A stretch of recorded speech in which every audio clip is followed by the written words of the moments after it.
हाँ, अब देखो अपना क्वेश्चन नंबर 16, ठीक है। और आज का जो टॉपिक है, मतलब ये जो अपन ले रहे हैं, ये अपन ले रहे हैं अपनी ज़मीन पर, लैंड पर, भूमि पर।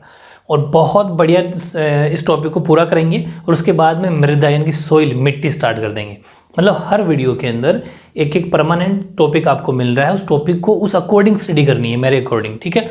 और आपको जो मैं ऑब्जेक्टिव एमसीक्यूज़ का जो वीडियो डालता हूँ हर चैप्टर के पीछे, उस एमसीक्यूज़ वाले वीडियो को, मतलब जो जिसमें 4 ऑप्शन दे रखे होते हैं उसमें आंसर भी होते हैं, उस वीडियो को मिस मत कर देना। क्योंकि जो 30, 35, 40 जितने भी वैसे क्वेश्चन बनते हैं वो उसके अंदर और मिलेंगे आपको। तो वहाँ से 1 मार्क्स वाले क्वेश्चन वहाँ से तैयार हो जाएंगे आपके, और जो एमसीक्यूज़ आएंगे तो वो भी तैयार हो जाएंगे। इसलिए उनको मिस मत कर देना। वो वीडियो तो हर चैप्टर के पीछे, जब भी चैप्टर कंप्लीट होता है उसके बाद अपन वो वीडियो लाते हैं, उसको आपको हमेशा देखना है, ठीक है। उससे आपको छोटे वाले क्वेश्चन तैयार हो जाएंगे, बड़े वाले यहाँ तैयार हो जाएंगे। चलो फिर ये क्वेश्चन है, भूमि पर एक टिप्पणी लिखिए, ठीक है। यानी कि write a note on land as a relief feature, Bharat की मुख्य विशेषताओं के रूप में। अच्छा हाँ, देखो भूमि पर आपको एक लेख लिखना है, एक टिप्पणी लिखनी है, लेकिन क्या ध्यान रखना है, मुख्य विशेषताएं, मतलब भूमि की क्या क्या इंपॉर्टेंस, वो रिलीफ फीचर है उसके, उस सब को देखते हुए, ठीक है। जैसे इसका मतलब मैं आपको एक दूसरे शब्दों में कहूँ ना, तो ये कह सकता हूँ कि जो भारत की ज़मीन है ना, जो भारत की भूमि है, वो कैसी कैसी दिखती है या कैसी कैसी है, उसमें क्या क्या होता है, कितना % क्या है, वो सब आपको लिखना होता है, ठीक है। तो आंसर है India has land under variety of relief features, Bharat के पास विभिन्न प्रकार की मुख्य विशेषताओं वाली भूमि है। बहुत अलग अलग तरह की विशेषताएं भारत के अंदर। कैसे, ये डेटा अलग से याद करना है। और यहाँ से फिर बता दो मैं, ये जो मैंने % लिखे है ना, ये % के यहाँ से सीधा क्वेश्चन फिर भी आ सकता है कि जैसे आपसे % पूछ लेगा कि 43% क्या है, 30% क्या है। तो about 43% of the land area is plain, 43% तो प्लेन है, ध्यान रखना। और which provides facilities for agriculture and industry, ये जो 43% प्लेन है ना, ये अपन को क्या प्रोवाइड कराता है, ये एक तो एग्रीकल्चर और एक इंडस्ट्री। इसका मतलब ये हुआ कि उद्योग, इंडस्ट्री का मतलब उद्योग, तो कृषि और उद्योग हो गए। तो ये वेरी इंपॉर्टेंट चीज़, फैक्ट आपको याद करना है कि लगभग 43% भूभाग मैदान है और कृषि उनके लिए वो ईजी है, ठीक है। 40% अपन याद हो जाएगा। नेक्स्ट है mountains account for 30% of the total surface area of the country and ensure perennial flow of reverse. देखो हमारे यहाँ पर माउंटेन का मतलब है पर्वत, पर्वत पूरे भू क्षेत्र के अगर देखें, पूरी ज़मीन का देखें तो 30% है, ठीक है। 30% पर्वत है, पर्वतों का भाग विस्तृत है। इसी वजह से वे कुछ 12मासी नदियाँ, मतलब जो पूरे 12th मंथ तक, खूब सारी नदियाँ ऐसी होती है जो सीजनल होती है, बारिश के मौसम में बहती है, लेकिन हमारे यहाँ पर 30% पर्वत है। तो पर्वतों से निकलने वाली जो भी नदियाँ हैं वो 12मासी नदियाँ हो जाएगी, ठीक है। तो 12मासी नदियों के प्रवाह को सुनिश्चित करते हैं कौन, पर्वत, ठीक है। और पर्यटन विकास के लिए अनुकूल परिस्थितियां पैदा करते हैं। देखो अगर नदियां अच्छी होगी, रिवर होगी, बारिश अच्छी होगी, तो पर्यटन का डेवलपमेंट भी वहां पर किया जा सकता है, ठीक है। और पारिस्थितिकी के लिए महत्वपूर्ण है ये, मतलब हमारे एनवायरनमेंट के लिए तो सबसे बेस्ट है ये। यानी कि provide facilities of tourism and ecological aspects, इन दोनों के लिए ही, एक तो टूरिज्म बढ़ेगा उससे, जहाँ पर क्या बोलते हैं, नदियाँ जहाँ बहेगी वहाँ हरियाली रहेगी, बहुत सारी चीज़ें अपन और भी वहाँ पर सेटअप कर सकते हैं, चाहे वो पार्क हो, गार्डन हो। तो वहाँ पर जो सैलानी होते हैं, जो पर्यटक होते हैं, वो खूब आएंगे और वो उसके लिए अच्छी बात होगी। पारिस्थितिकी का मतलब इकोलॉजिकल, जो हमारा एनवायरनमेंट है, पर्यावरण, वो भी सही रहेगा। ये मेन चीज़ हो गई। फिर है हमारे 27% है, 27% की बात की जाए of the country is plateau region, ठीक है। It possesses rich reserves of minerals, fossil fuels and forest. यानी कि 27% जो हिस्सा है वो पठारी है, ठीक है, वो पठारी है। इस चीज़ को ध्यान रखना। प्लेटू रीजन है 27%। वहाँ पर क्या क्या होता है, जो पठारी क्षेत्र होता है वहाँ पर हमेशा मिनरल्स अच्छे होते हैं, फॉसिल फ्यूल यानी जीवाश्म ईंधन अच्छे होते हैं, फॉरेस्ट वन अच्छे होते हैं, ये ध्यान रखना। तो बहुत वेरी इंपॉर्टेंट तीनों चीज़ें आपको याद करनी है। 43% भूभाग तो मैदान है, मैदान होंगे वहाँ पर हमेशा खेती की जा सकती है। मैदान मतलब प्लेन ज़मीन, वहाँ पर तो कृषि हो जाएगी, वहाँ बिजनेस किया जा सकता है, उद्योग लगाए जा सकते हैं। 30% जो है वहाँ पर पर्वत है, ठीक है। पर्वत का मतलब क्या, माउंटेन है। अगर 30% माउंटेन है तो वहाँ पर क्या हो सकता है, 30% माउंटेन जहाँ पर, वहाँ पर मैंने बताया था आपको, पर्यटन, 12मासी नदियाँ चलती रहती है, ये सब वहाँ पर हो जाएगा। 27% हो गया अपना पठारी क्षेत्र है, ठीक है। प्लेटू रीजन है, प्लेटू रीजन के अंदर क्या हो सकते हैं, जहाँ प्लेटू रीजन होगा वहाँ पर अच्छे मिनरल्स होंगे, खनिज होंगे, जीवाश्म ईंधन होंगे, वन वगैरह होंगे। तो इस तरीके से 3 फैक्ट आपको लिखने हैं कि हमारी ज़मीन की क्या खास बातें हैं, हमारी भूमि की, हमारे लैंड की क्या खूबियाँ हैं, क्या विशेषताएं हैं, वो अपन ने लिख दिया। ठीक है, वेरी इंपॉर्टेंट क्वेश्चन ये हो गया। अब एक क्वेश्चन मैंने जो लिया है ना 17 और 18, अब ध्यान से समझना आज के वीडियो की बात। क्वेश्चन नंबर 17 और क्वेश्चन नंबर 18 ये दोनों और एक लेंगे आपकी बुक के पीछे का क्वेश्चन है, मतलब जो चैप्टर के पीछे जो क्वेश्चन दे रखे होते हैं ना, चैप्टर के पीछे वाले, वो इसी टॉपिक का है, वो बड़ा क्वेश्चन है। इसलिए इन दोनों को कराने के बाद में अभी थोड़ा सा बच रहा है 18वां 18, उसके बाद में 19 वही लूँगा जो पीछे वाले क्वेश्चन होगा, तो उसको भी आप टिक कर लेना। अपने जो पीछे जो भी क्वेश्चन बीच बीच में आते रहेंगे उनको सोल्व कर लेंगे साथ में, फिर ये टॉपिक पूरा हो जाएगा। ये वेरी इंपॉर्टेंट टॉपिक है, भू उपयोग प्रारूप। ठीक है, यानी कि land use pattern, very important है। यहां से क्वेश्चन 3 बनेंगे, 2 तो मैंने ये ले लिए और एक बनेगा जो बुक के पीछे वाला, बस तीनों क्वेश्चन समझ लेना। और ओवरऑल भूमि से रिलेटेड यानी कि लैंड से रिलेटेड क्वेश्चन कंप्लीट। तो हर दिन एक टॉपिक कंप्लीट कर रहे हैं अपन, उसका आपको बेनिफिट लेना है। भू उपयोग प्रारूप क्या है, मतलब अपन जो है हमारी ज़मीन है, यहाँ अपने देखिए इस तरह की हमारे पास ज़मीन है। अब हम इस ज़मीन का यूज़ कैसे करते हैं, कैसे कैसे यूज़ करते हैं, किस किस फील्ड में यूज़ करते हैं, वो देख रहे हैं। तो देखो लैंड क्वेश्चन ये रहेगा कि what do you understand by land use pattern, यानी कि भू उपयोग प्रारूप से आप क्या समझते हैं 1 मार्क्स में। तो आप ये लिखेंगे कि भू उपयोग प्रारूप से तात्पर्य है भूमि का विभिन्न उद्देश्यों के लिए उपयोग की रूपरेखा। भाई भूमि का अलग अलग यूज़ है, जैसे कि सीजन के अंदर अपन फसल कर सकते हैं, जैसे बारिश की ऋतु होगी तो बारिश में फसल हो जाएगी, या फिर कुएं ट्यूबवेल से अपन फसल कर लेते हैं, एग्रीकल्चर के लिए यूज़ है। यहाँ पर लिए विभिन्न उद्देश्यों मतलब अलग अलग ऑब्जेक्टिव है। बिजनेस करने वाला इंडस्ट्री लगा लेगा, ठीक है, उद्योग लगा लेगा। कृषि किसान खेती कर लेंगे, पशुचारण हो जाएगा। एग्जाम्पल नीचे में लिखा है, जैसे कि कृषि करना है, पशुचारण है, भाई पशुओं को चला सकते हैं, ज़मीन पर खेती की कर सकते हैं। खनन यानी कि माइंस जो खाने वगैरह हैं, खान खोद सकते हैं। सड़कें बना सकते हैं, रेल पटरियाँ बिछा सकते हैं, भवन आदि। ठीक है, इन सब को यूज़ करने के लिए अपन ज़मीन का यूज़ करते हैं।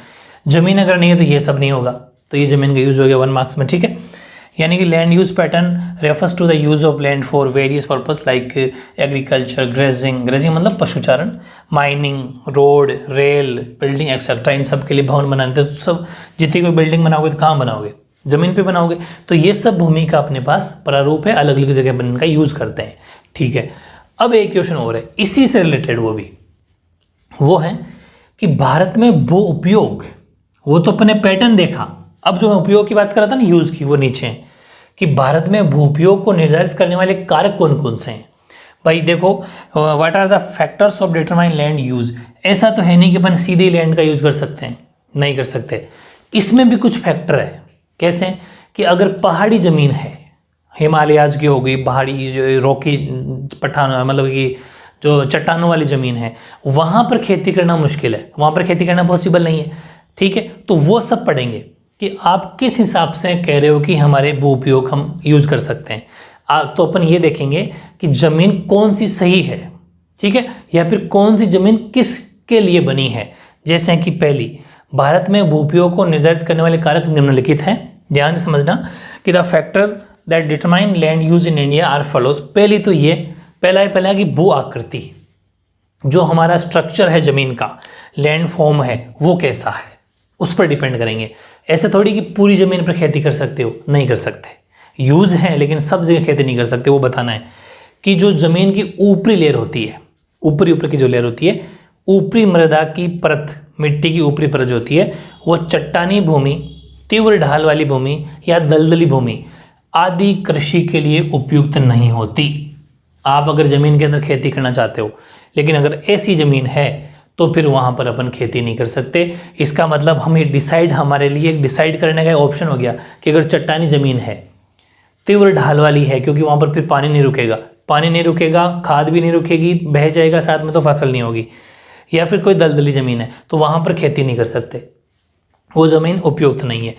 एक चीज़ तो ये अपन को पता चल गया, क्योंकि अपन पढ़ क्या रहे हैं कि भूमि का उपयोग करने के लिए कौन कौन से ऐसे फैक्टर हैं जो आप पहचान लोगे और वहाँ पर खेती करोगे, यूज़ करोगे। एक तो हमने कि अगर ऐसा हुआ तो हम नहीं यूज़ कर सकते, हमें पता चल गया। फिर सिंचित उपजाऊ समतल भूमि का ही उपयोग विभिन्न आर्थिक गतिविधियों के लिए किया जाता है। सिंचित ज़मीन हो या फिर उपजाऊ हो, या फिर समतल भूमि हो तभी यूज़ होगा, बाकी ज़मीन का यूज़ नहीं होगा, चाहे किसी भी एक्टिविटी के लिए यूज़ हो। ठीक है, यानी कि rocky land with upper soil air, steep slope land, marshy land etcetera are not suitable for agriculture. ठीक है, तो फिर कौन सी सुटेबल होगी? तो only irrigated fertile flat land is used for various economic activities. एक तो फर्टाइल होनी चाहिए और फ्लैट लैंड यानी कि बिल्कुल समतल जमीन होनी चाहिए, तभी ये खेती के लिए उपयोग होगी। एक बात तो अपन ने कर ली भू आकृति की। दूसरी बात करते हैं जलवायु, क्लाइमेट। जलवायु कैसा होना चाहिए, क्योंकि यह भी जरूरी है। तो भारत का दोनों कटिबंधों में विस्तार है, उष्ण और शीतोष्ण। ठीक है, यानी कि यहाँ उष्ण व शीतोष्ण दोनों तरह के कटिबंध पाए जाते हैं, इसलिए दोनों प्रकार की जलवायु में पाए जाने के कारण वर्ष भर फसलें उगाई जाती है। अगर गर्मी आएगी तो अपन जो चौमासा होता है ना, बारिश के दिन होते हैं, बारिश हो जाती है 4 महीने को, उसको चौमासा बोला जाता है। आगे पढ़ेंगे अगर शायद आपके टॉपिक होगा तो उसके अंदर अपन फसल कर लेते हैं। सर्दी के अंदर सर्दी वाली फसल कर लेते हैं, क्योंकि यहाँ पर दोनों तरह का मौसम पाया जाता है, दोनों तरह की क्लाइमेट है यहाँ का, इस वजह से तो वर्ष भर अपन फसल कर लेते हैं। India has an extension in both the tropics. कौन कौन से both tropics? Why due to the presence of both warm and temperature climate here crops are grow throughout the year. इसीलिए पूरे साल भर यहाँ पर जो है वो जमीन जो हमारी है वहाँ पर जलवायु अच्छी पाई जाने के कारण फसलें उगाई जा सकती है। तो कुछ खास बातें लिखेंगे अपन, इसमें 4 पॉइंट ऐसे हैं, भू आकृति, जलवायु और 2 पॉइंट और है। इन सब की वजह से हम हमारी ज़मीन का ढंग से यूज कर सकते हैं, क्योंकि हमें पता चल जाता है कि कौन सी ज़मीन किसके लिए बनी है। ठीक है, और ये इसने पूछा कि कौन कौन से कारक है, कौन कौन से फैक्टर है, तो अच्छे से इसको आपको समझना है।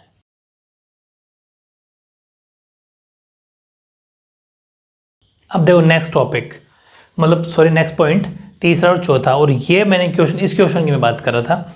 इस क्वेश्चन को आपको ऐसा का ऐसा लिख के आना है, प्रॉपर बिल्कुल सिविल सर्विसेज वाला पैटर्न है ये। कुछ थ्योरी और प्लस डायग्राम से अपनी सारी बात लिखनी है। देखो, अगर इसी चीज़ को आप शब्दों में लिखोगे तो वो उतना आंसर ऑथेंटिक शानदार आंसर नहीं बोलते उसको, लेकिन ऐसा अगर बना के परसेंट आपको अगर याद, ये तो करने पड़ेंगे। तो क्योंकि ये क्वेश्चन बहुत इंपॉर्टेंट है, ये बहुत इंपॉर्टेंट है, और ये क्वेश्चन अपनी बुक के पीछे वाला, जो बुक के पीछे है, चैप्टर के पीछे, वो क्वेश्चन नंबर 3 है बड़े, उसमें 2 पार्ट हैं, पहला और दूसरा। ये फर्स्ट पार्ट अपन ले लिया, दूसरा तो अपन बाद में लेंगे क्योंकि वो इस टॉपिक का नहीं है। 120 शब्दों के अंदर उसमें आंसर लिखना था, वो वाला क्वेश्चन है, ठीक है, 120 वर्ड्स में। तो अपन ने थर्ड का फर्स्ट आप टिक कर लेना अपने नोटबुक में कि ये अपन नोट्स के अंदर कर लिया है, क्योंकि फिर जब क्वेश्चन आंसर करेंगे तो उसको वापस नहीं करेंगे। ठीक है, चलो अपने पहले उस क्वेश्चन की बात करते हैं। मृदा के प्रकार, टाइप्स ऑफ सोइल, मिट्टी के प्रकार भी मतलब कि उसका एक इम्पोर्टेंट फैक्टर है कि भारत में विभिन्न प्रकार की मृदाएं पाई जाने के कारण फसलों में भी विविधता देती हैं। भाई अलग अलग तरह की मिट्टी पाई जाती है, तो कहीं पर चावल होते हैं, तो कहीं पर गेहूं ज़्यादा होते हैं, तो कहीं पर बाजरा होता है, तो कहीं पर दालें होती है, मतलब हर जगह अलग अलग तरह की फसल होती है। कहीं पर गन्ना होता है, क्यों? क्योंकि वैसी ही वहाँ की सोइल है, जैसी जहाँ की मिट्टी वहाँ पर वैसी फसल होगी। ठीक है, तो यानी कि due to the presence of different types of soil in India, diversity in crops is also visible, वो हमें देखने को मिलती है। चौथा लास्ट कारक, मानवीय कारक, ह्यूमन फैक्टर्स। ह्यूमन फैक्टर्स की अपन अगर बात करें तो मानवीय कारक कौन कौन से होते हैं? मानवीय कारक कौन से होते हैं जो हमारी इसके इंपॉर्टेंट फैक्टर होते हैं? वो एक तो जनसंख्या घनत्व है, बहुत इंपॉर्टेंट है, यानी कि ह्यूमन फैक्टर, पॉपुलेशन डेंसिटी देखी जाएगी। पॉपुलेशन डेंसिटी वो एक ही है, पॉपुलेशन डेंसिटी। तकनीकी क्षमता क्या है?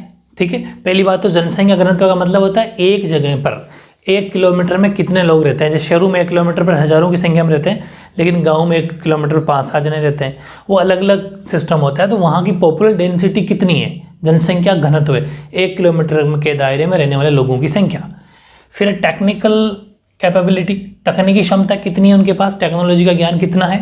ठीक है, और एक है सांस्कृतिक परंपरा, कल्चरल ट्रेडिशन, ये भी बिल्कुल इंपॉर्टेंट फैक्टर, वहाँ की संस्कृति क्या है उस पर भी डिपेंड करता है। आदि ऐसे अनेक कारक हैं जो भूमि के उपयोग को निर्धारित करते हैं। Are other factors that determine the use of land. कैसे? आप इस सांस्कृतिक वाली बात सोच रहे होंगे कि यार कल्चरल ट्रेडिशन का मतलब क्या? इसमें ऐसा होता है कि कुछ लोग, जैसे बिहार की तरफ, अपन यूपी उधर बात करें बिहार में, तो वहाँ पर राइस वगैरह, चावल वगैरह ज़्यादा होते हैं। दूसरा, उनके पास में समुद्र वगैरह है, पास सीज वगैरह, तो वहाँ पर वो फिश वगैरह का खाते हैं, तो वहाँ की परंपरा है, वहाँ के लोग ये चीज़ यूज़ करते हैं। लेकिन वहीं पर राजस्थान के अंदर इस चीज़ को लोग अवॉइड करते हैं। पहली बात तो यहाँ पर क्योंकि खाना अलग है, यहाँ की ज़मीन अलग है, यहाँ की भूमि अलग है, समुद्र आसपास में पानी है नहीं, तो वो सब अलग अलग संस्कृति परंपरा का खान पान पे सब पे फ़र्क पड़ता है। उसी अकॉर्डिंग लोग अपनी फसल बोते हैं, उसी अकॉर्डिंग ज़मीन का यूज़ करते हैं। ठीक है, चलो अब ये वेरी इंपॉर्टेंट क्वेश्चन अपन ले रहे हैं कि भारत में भूमि उपयोग के प्रारूप का वर्णन कीजिए। वो तो अपने थोड़ा बहुत तो पहले पढ़ ही लिया था, लेकिन अब फिर से देखेंगे कि explain land use pattern in India and why has the land under forest not increased much since 1960 to 1961। यानी कि और ये भी कारण बताओ कि 1960 से 1961 के बीच वन के अंतर्गत क्षेत्र में महत्वपूर्ण वृद्धि नहीं हुई, इसका क्या कारण रहा। और जैसा मैं आंसर लिखवा रहा हूँ फॉर्मेट वैसा ही होना चाहिए, वरना मार्क्स अच्छे नहीं मिलेंगे। 4 मार्क्स का 3 नंबर मिलेंगे, ऐसे 4 में 4 मिलेंगे, क्योंकि कम शब्दों में बहुत सारी बातें आप बता दोगे डायग्राम से। ठीक है, हमेशा आंसर डायग्राम के अकॉर्डिंग लिखते हैं जितनी कोशिश हो ज्योग्राफी में। अब अपन लेते हैं आंसर कि भारत में भूमि उपयोग प्रारूप। तो भारत का कुल भौगोलिक क्षेत्र याद रखना, अलग से पूछा जाएगा, 32.8 लाख वर्ग किलोमीटर है हमारे भारत का ज्योग्राफिकल रीजन, पूरा भौगोलिक क्षेत्र। ऐसा मान लो कि इतनी हमारी ज़मीन है हमारे देश में। तो the total geographical area of India 32.8 lakh, very important है। ठीक है, 32.8 lakh square kilometre, but currently only 30 नहीं है भाई, ये 93% करना है इसको। 93% of its land use data is available, लेकिन 93% ही डेटा जो है वो हमारे को उसकी जानकारी है। बाकी 6-7% के भी अपन को प्रॉपर तरीके से ज़मीन का नहीं पता कि उसमें अपन प्रॉपर क्या यूज़ करते हैं या फिर क्या यूज़ होना चाहिए। हाँ, 93% ज़मीन का तो हमारे पास डेटा है, वो क्लियर है कि यहाँ पर ये चीज़ होती है और ये हमारे लिए उपयोगी है। ठीक है, ये लिख लेंगे अपन। तो 93, इसके 93% भूभाग की भूमि उपयोग आंकड़े उपलब्ध हैं, वो अपन लिख लिया कि वही अवेलेबल है डेटा। उपलब्ध आंकड़ों के आधार पर हम ये कह सकते हैं कि भारत में भूमि उपयोग का बैलेंस नहीं है, भूमि संतुलित नहीं है, बिल्कुल संतुलित नहीं है। कैसे? Based on the available data it can be said that the land use in India is not balanced. कैसे? आप सोचोगे कैसे बैलेंस नहीं है, इसका क्या मतलब है? It is clear from the data of year 2014 to 2015। तो वर्ष 2014 और 15 के आंकड़ों से बिल्कुल साफ स्पष्ट हो जाएगा कि हमारे मामला जो है वो एक जैसा नहीं है। कहीं पर 1% किसी चीज़ की पैदावार हो रही है, कहीं पर 4% कुछ हो रहा है, कहीं पर 3.5%, कहीं 45.5%, कहीं 23.3%। हर तरह का अलग अलग डेटा है। मतलब कि हम ये नहीं कह सकते कि हमारा जो बैलेंस है, मामला बैलेंस नहीं है। ये इस बात का ये पुख्ता सबूत है। ठीक है, ये आपका बुक के अंदर बिल्कुल प्रॉपर तरीके से दे रखी है, वैसी वैसी टेबल। लेकिन मैंने जो आपके लिए मेहनत करी है वो ये करी है कि वहाँ पर सिर्फ परसेंट लिख के नीचे साइन बना दिया, और साइन बनाने से मार्क्स नहीं मिलेंगे। एग्जाम में आपको ऐसा लिख के आना है। मैंने वो परसेंट भी लिख दिया कि किसका परसेंट क्या है, कि 45.5% नेट सोन एरिया है, यानी कि ये तो बिल्कुल शुद्ध बोया गया क्षेत्र। ऐसा मान लो कि लगभग हम आधी ज़मीन को तो बोते हैं, बोते का मतलब खेती करते हैं, आधी ज़मीन। 45.5% लगभग 50 हो गई। तो यहाँ तो अपन शुद्ध बोया गया क्षेत्र है, नेट सोन एरिया। फिर सेकंड नंबर की बात करें परसेंट में, तो 23.3% वो फॉरेस्ट है, वो वन है। ठीक है, जहाँ पर ये वनीय जीव रहते हैं, फॉरेस्ट है वो। ठीक है, और 5.5% तो बिल्कुल बंजर भूमि है, वेस्ट लैंड है, उसका कोई यूज़ नहीं, वो बंजर है, बंजर पड़ी है। और 8.7% ज़मीन तो है लेकिन वो अनुपयोगी है। ठीक है, यानी कि area under non agriculture uses, वो मतलब कृषि के लिए यूज़ नहीं है। ज़मीन तो पड़ी है खाली, लेकिन वहाँ पर खेती नहीं कर सकते।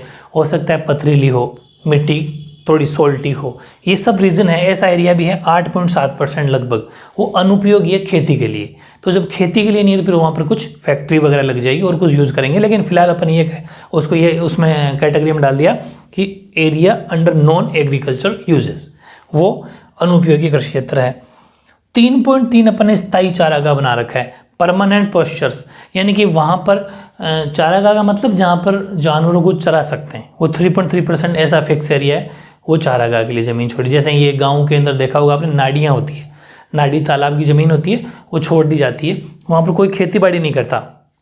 ठीक है, और कुछ संस्कृति तो ऐसी भी जो अपने जैसे कुछ देवता होते हैं, चाहे वो रामदेव जी हो गए, चाहे वो अलग अलग तरह के देवता हो गए, बाबू जी हो गए, उन सब के नाम पर क्या कर देते हैं, वो ज़मीन छोड़ देते हैं। चाहे तेजा जी हो गए, उनके नाम पर ज़मीन छोड़ दी जाएगी और वहाँ पर जानवरों के लिए जानवर चरते हैं, वो चारागाह ज़मीन हो जाएगी। तो वो भी 3.3% ऐसी ज़मीन है, ठीक है। और 1% है ना, वो है वहाँ पर फसलें हैं, उपवन है, वृक्ष है, मतलब ये मिसलेनियस टाइप विविध हर तरह की कैटेगरी में आ जाता है 1%। वहाँ पर वो कुछ स्पेशल ज़मीन होती है जहाँ पर सिर्फ पेड़ पौधों के लिए, फिर कुछ क्रॉप्स फसलों के लिए, ऐसा कुछ उपवन छोटे मोटे जो गार्डनों में होते हैं ना, बाग जैसे, उसके लिए 1% है। और 4% ये कृषि योग्य बंजर भूमि है, यानी कि कल्टिवेबल वेस्टलैंड है। बंजर भूमि तो है, जैसे ये भी बंजर भूमि थी, ये भी, और ये भी बंजर है, लेकिन ये वाली बंजर है ना, वो ज़मीन खेती के लिए यूजेबल है, लेकिन ये यूज़ करने के लिए नहीं है, ठीक है। मतलब वहाँ पर यूज़ नहीं कर सकते, लेकिन ये कृषि योग्य बंजर भूमि है, वहाँ पर खेती बाड़ी की जा सकती है, हालांकि की नहीं जा रही अभी, लेकिन कर सकते हैं। 3.6% यहाँ जगह नहीं थी, मैंने यहाँ लिखा है, आपको तो यहीं लिखना, आपके पास तो जगह होगी नोटबुक के नीचे। तो परती भूमि के अतिरिक्त अन्य पुरातन भूमि, परती ये कुछ पहले की ज़मीन, छोड़ी हुई ज़मीन होती है परती ज़मीन, ये भी एक तरीके से वो कोई देवताओं की जैसे या भगवान के नाम पे कुछ छोड़ते हैं ज़मीन, वैसे वाली ज़मीन ये होती है।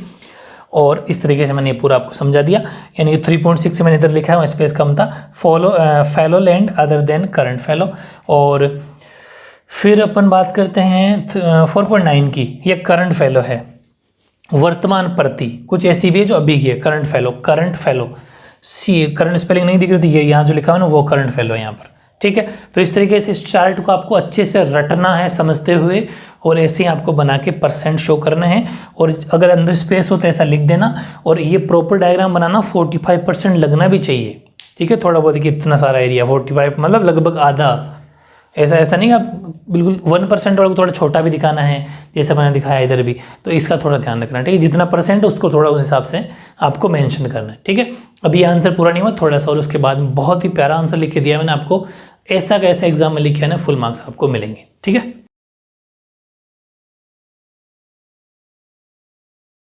हाँ, अब देखो जो अभी अपन ने 2 डायग्राम बनाए थे, उस डेटा के बारे में 2-3 पॉइंट लिखने हैं। बहुत ही शानदार आंसर है, इस पैटर्न को आपको अप्लाई करना है अपने बोर्ड के एग्जाम में।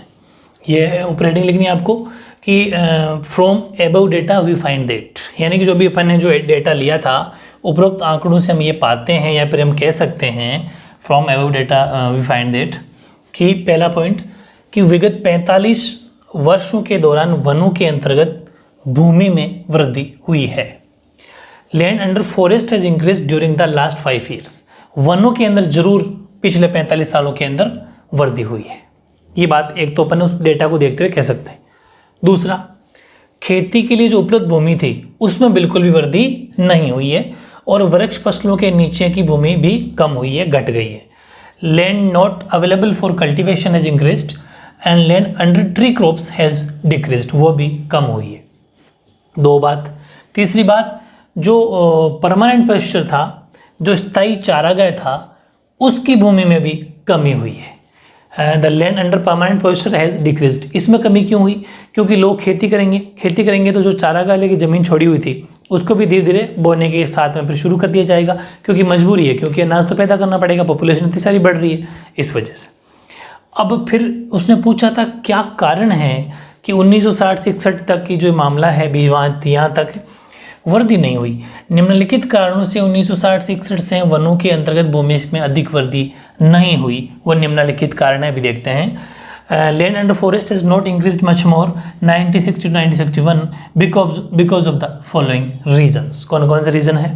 पहला, लोग वन भूमि का ठीक से उपयोग नहीं कर रहे हैं। वन भूमि का आप सोच रहे होंगे कि क्या मतलब है? वन भूमि का असली मतलब है कि वन भूमि से वनों को काटा जाता है, ठीक है, वहाँ से पेड़ पौधे या फिर लकड़ी काट ली, लेकिन प्रॉपर तरीके से नहीं काटी, जहाँ मन किया वहीं से काट ली, या फिर जैसे ऐसा काटना चाहिए कि ज़्यादा घने वन है वहाँ से एक के बीच में से काट लो, और जितने काट रहे हो उससे ज़्यादा वापस लगाओ भी, प्लांटिंग भी करो। ये सिर्फ काट लेते हैं लेकिन प्लांटिंग नहीं करते प्रॉपरली, ठीक है। यानी कि लोग वन भूमि का ठीक से उपयोग नहीं कर रहे, people are not using forest land properly, और they are cutting trees without proper planning. कोई प्रॉपर प्लानिंग से नहीं, ऐसे ही मन किया वैसे काट लेते हैं। They are not planting new trees, और नए पेड़ पौधे भी नहीं लगाते, मतलब कि बिना उचित योजना के पेड़ों को काट रहे हैं और वे नए पेड़ नहीं लगा रहे हैं। एक बात तो ये हो गई। दूसरा कारण क्या है कि भारत की जनसंख्या बहुत तेज़ी से दिनों दिन बढ़ रही है। Population of India is increasing very rapidly, बिल्कुल बढ़ रही है। बढ़ती हुई जनसंख्या की आवश्यकताओं की पूर्ति हेतु भवनों के निर्माण में अधिकाधिक भूमि का उपयोग किया जा रहा है। More and more land is being used for construction of building for fulfil the requirements of increasing population. भाई सीधी सी बात है, भारत पॉपुलेशन बहुत भयंकर स्पीड से बढ़ रही है, तो पॉपुलेशन बढ़ रही है। आज हमारे देश के अंदर सबसे ज़्यादा कोई चीज़ अगर ग्रोथ कर रही है तो वह है पॉपुलेशन, ठीक है। तो पॉपुलेशन बहुत ज़्यादा बढ़ रही है, दिनों दिन प्रोग्रेस में है, फुल शानदार। इसमें अब जैसे ही पॉपुलेशन बढ़ेगी तो इससे क्या होगा, इससे लोगों के रहने के लिए घर चाहिए, रहने के लिए घर चाहिए, बिल्डिंग चाहिए, भवन चाहिए, तो उनके लिए क्या करना पड़ेगा, ज़मीन चाहिए। तो ज़मीन भवन कहाँ बनेगा, पेड़ पौधों के बीच में बन नहीं सकता, तो वहाँ पर जितने पेड़ वगैरह वो आएंगे उनको काट लिया जाएगा और वहाँ पर बनाया जाएगा। फिर ज़्यादा पॉपुलेशन बढ़ेगी तो सड़कें भी उतनी ज़्यादा बढ़ेगी, उतनी ज़्यादा सुविधाएँ को लोग करेंगे, तो सड़कें बढ़ेगी, रेलवे सब डिपार्टमेंट के अंदर ज़मीन का वेस्ट होगा। तो ज़मीन इस तरीके से वेस्ट होती है, ये भी एक बड़ा कारण है, ठीक है। तीसरा कि बंजर भूमि सुधार योजनाओं को ठीक से लागू नहीं किया जाता है। Wasteland reclamation plans are not implement properly, यानी कि जो बंजर भूमि है, जो खाली ज़मीन पड़ी है, वहाँ पर योजनाएं सरकार बहुत चला रही है कि उस ज़मीन को अपन खेती बाड़ी के अंदर यूज करेंगे, लेकिन प्रॉपर प्लानिंग उसकी भी नहीं हो रही, उसमें भी कुछ खामियां या मिस्टेक्स रह रही है। और फिर कृषि भूमि की अतिरिक्त आवश्यकता के कारण शुद्ध बुआई क्षेत्र ज़्यादा बढ़ रहा है, ठीक है। अब सीधी सी बात है, जनसंख्या बढ़ गई, खाने के लिए धान तो चाहिए, अनाज तो चाहिए। खाने के लिए अगर अनाज चाहिए, धान चाहिए, तो उसके लिए क्या करना पड़ेगा, ज़मीन ज़्यादा चाहिए। तो लोग भवन मतलब रहने के लिए मकान भी बनाते हैं, खेती भी चाहिए, तो फिर जो ज़मीन थी ना, एग्रीकल्चर लैंड, वो और बढ़ने लग गई। तो फिर ये बढ़ेगी तो क्या करेंगे, फिर जंगलों के अंदर भी लोग क्या पेड़ पौधों काटे खेती करना शुरू कर देंगे, थोड़ा थोड़ा गवर्नमेंट से परमिशन लेके। तो ये भी एक झंझट। इस वजह से भी भूमि का मतलब expansion is net sown area due to additional requirement of agriculture land. Additional ज़रूरत तो है, पहले पेट भरने का काम तो होना ही पड़ेगा, तो उसके लिए उसमें भी कमी आ रही है। फिर खनन और भूमि क्षरण के कारण वनों के अंतर्गत भूमि में अधिक वृद्धि नहीं हुई। Due to mining and land degradation land under forest has not increased much. इस वजह से भूमि में ज़्यादा क्यों नहीं हुई, क्योंकि फिर बची तुची ज़मीन लोग खाने वगैरह खोते हैं, माइनिंग कर लेते हैं, उस वजह से भी बहुत सारी ज़मीन वेस्ट होती है। इस वजह से भूमि के अंदर ज़्यादा ग्रोथ नहीं हुई, इंक्रीज नहीं हुई। तो बहुत ही प्यारा आंसर है, प्रॉपर तरीके से आपको लिखना है। वीडियो ज़्यादा बड़ा ना हो इसके लिए आज इतना ही, बाकी नेक्स्ट वीडियो में पढ़ेंगे, ठीक है। ओके।